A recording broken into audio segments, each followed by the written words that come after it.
When a light tower has to move with the work, the lifting system becomes an operating risk, not just a specification. It affects how the crew raises and lowers the mast, how closely the sequence must be followed, what inspections are needed, and how quickly the unit can return to transport-ready condition. That is why the real buying decision is not which mechanism sounds most advanced, but which one fits the worksite, the crew, and the routine that will be repeated after dark. Hydraulic, manual, and pneumatic masts each shift effort and responsibility in different ways. A procurement team has to look past the label and ask who will prepare the unit, whether the same people will repeat the task across shifts, how supervision will work, and what happens when conditions change or an operator is unavailable. The hidden cost is rarely the purchase price alone.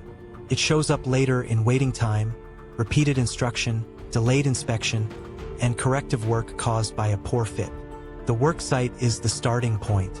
A road crew, a contractor, a warehouse yard team, an emergency response unit, and an event operator may all need temporary lighting, but they do not use it in the same way.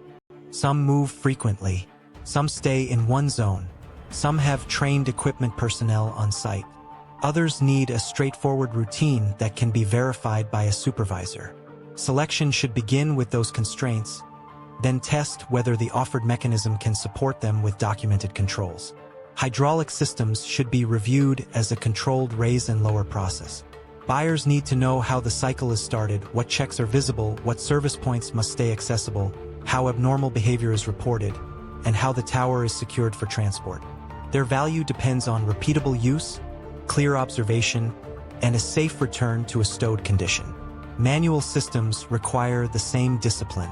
Simplicity on paper does not remove the need to understand the physical steps, handling requirements, securing method, inspection points, and the conditions that make the procedure difficult or unsuitable. A manual mechanism can fit a specific work pattern, but only when people, training, access, and supervision match the documented process. Pneumatic systems bring a different set of questions.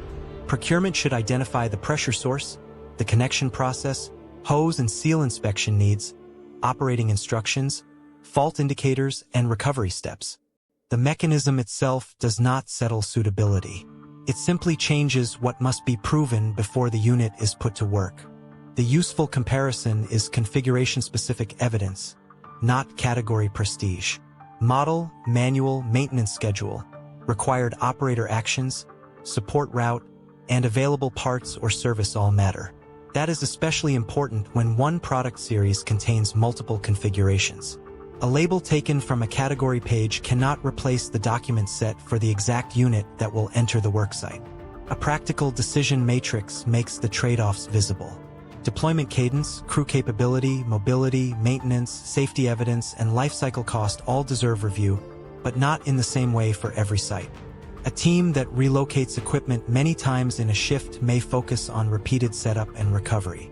A fixed zone may place more weight on serviceability and inspection clarity. The goal is a documented fit between the mechanism and the operating routine. That review works best when procurement, operations, and maintenance read it together. One group can confirm the configuration and support terms. Another can describe the work sequence and movement patterns. Maintenance can judge whether inspection and corrective work are realistic where the tower will be used. That shared view avoids a familiar failure.